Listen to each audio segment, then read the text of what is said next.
good. Family, man, was good. Glad to see y'all boys again, man. Glad to see y'all boys. Y'all know nigga back with another banger, bro. Y'all know a nigga back with another banger, right?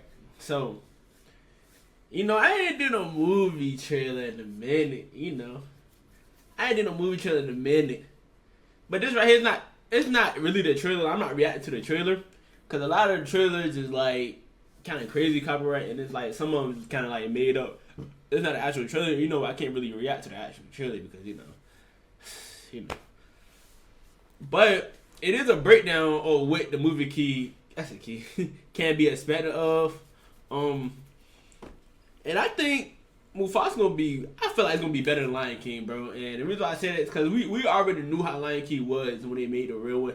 We knew what to expect. Mufasa, we don't know shit about Mufasa. Unless you like one of a big Lion King fan, you did research. And only thing I know about Mufasa is him and Scar dad is Rafi or something like that. Rafi or something like that. But I know Mufasa, he wasn't a part of their original family. Like he had came along. I know that. But other than that, I don't really know nothing else. Other than that, I don't really know nothing else. So that's back in the cartoons back then when they had made that. But this was it's basically a totally different movie.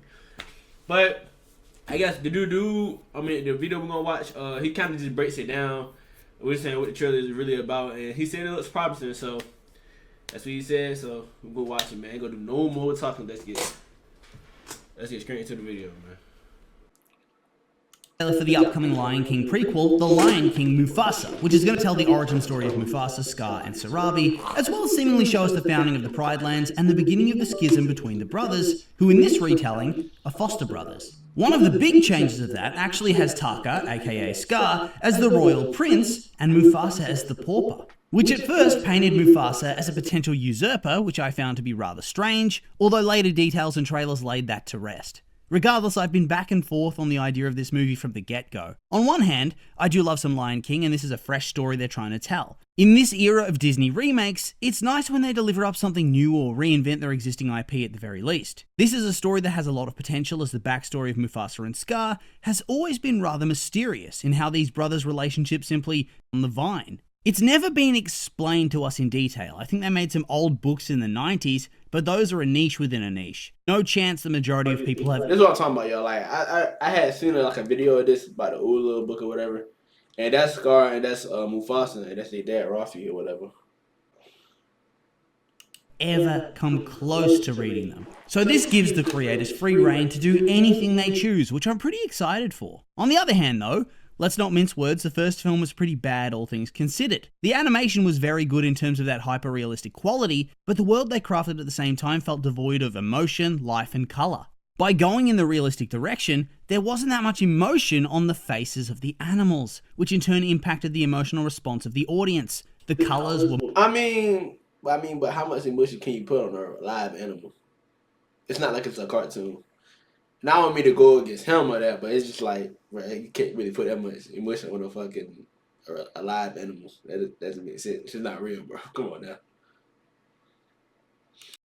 More muted and less bombastic, which reduced the magical and fantastical feel the OG had. And on top of that, there was some pretty crappy voice acting. That being said though, it made the big bucks. It ended up grossing $1.6 billion at the box office, a huge number. And until the release of Inside Out 2 earlier this year, it was the highest grossing animated film ever, and still... bro, Inside Out 2 was butter, bro. I should have did a reaction to that. That was butter. I ain't gonna cap. Tangent was tough. Remains the highest grossing musical film of all time. My god, having taken a look at that list, wall-to-wall Disney. So you might think, why am I pointing out that it was a massive financial success? Because even though it was a massively derivative film that didn't try to blaze its own trail and got shat on by critics and audiences alike, it didn't stop it becoming a huge success. And so I do fear that they'll be emboldened by this, that they don't have to listen to feedback all that much, as ultimately, audiences will see the title of Lion King and turn up to buy a ticket and watch the film regardless of whatever slop is served up. In all honesty, I'd be shocked if this film doesn't at least get to $1 billion. I doubt it comes close to challenging... It definitely should. Because, like I said, I think it's going to be better than what's called. So we already expected what was going to happen, but we're not going to expect that from Mufasa, so we're just going to see. For the title of highest grossing, but it will cross the billion for sure.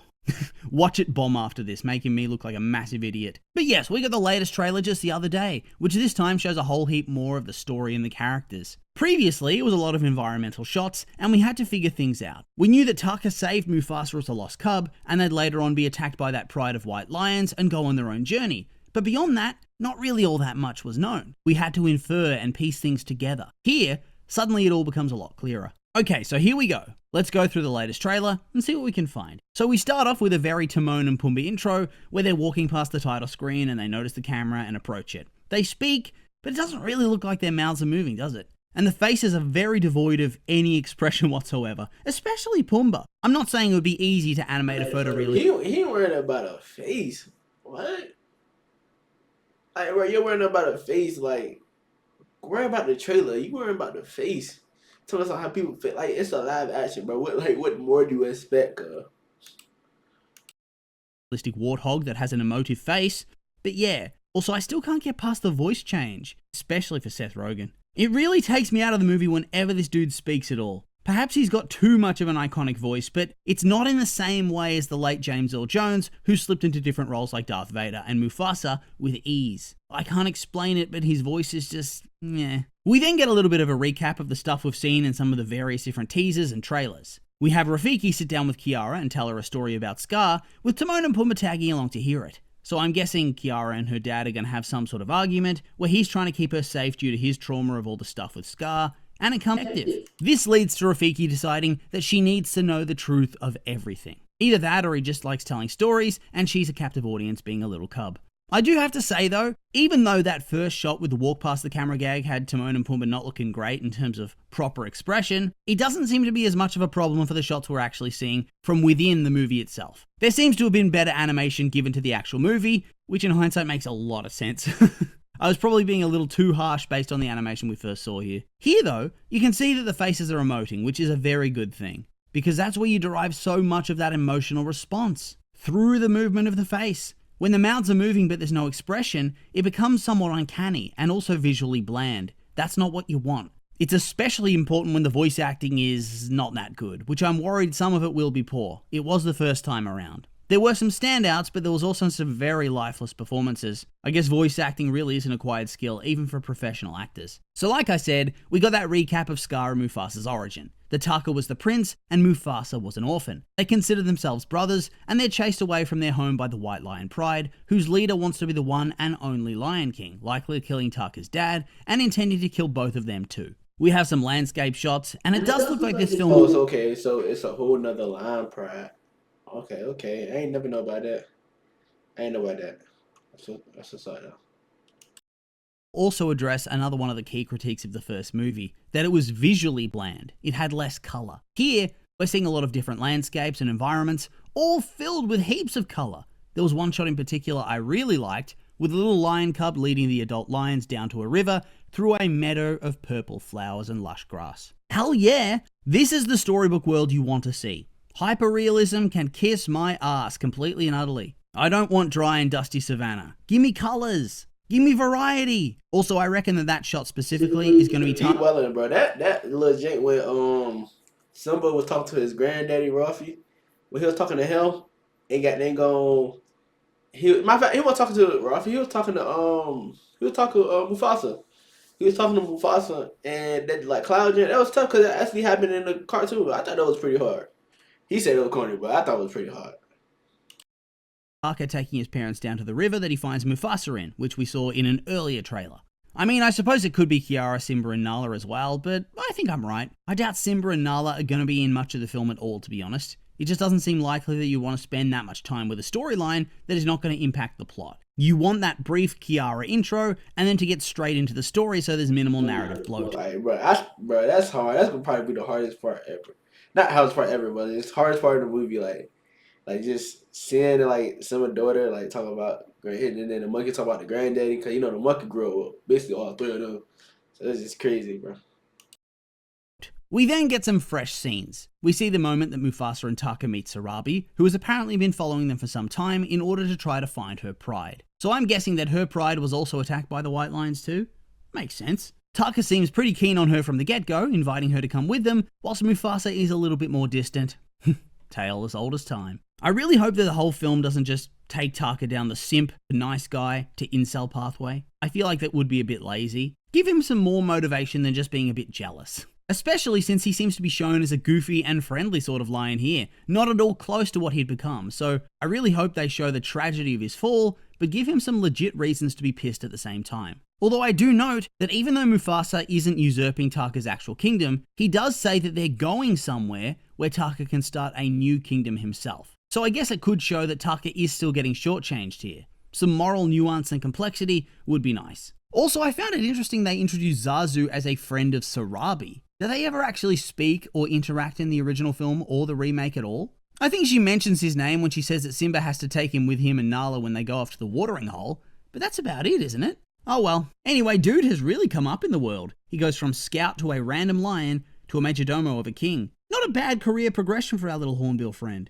He makes it against the odds. We then get some more establishing shots just to show off how beautiful the movie is, when they meet the younger Rafiki, who it seems that Taka is going to attempt to eat. Mufasa manages to convince him otherwise, as it seems our group has gotten lost and has no idea what to do next. So I'm guessing it's going to be Mufasa who really bonds with this guy. I think I'm sensing a theme here. All the characters we're meeting really start to like Mufasa. He seems to be a natural leader. And so by the end of the story, he's going to be proclaimed king of the Pride Lands, not because of birthright or bloodline, but by consensus, which makes him more of a true king than Scar could ever be. Perhaps we see that materialize as we go through the film. Scar starts to realize that everybody's looking to Mufasa to lead them, rather than him. Plus, Sarabi's going to likely start vibing with Mufasa, considering she does. That's probably why he turned the way he turned, because everybody thought they could as Mufasa, even though he had took Mufasa in. It makes sense. It makes sense.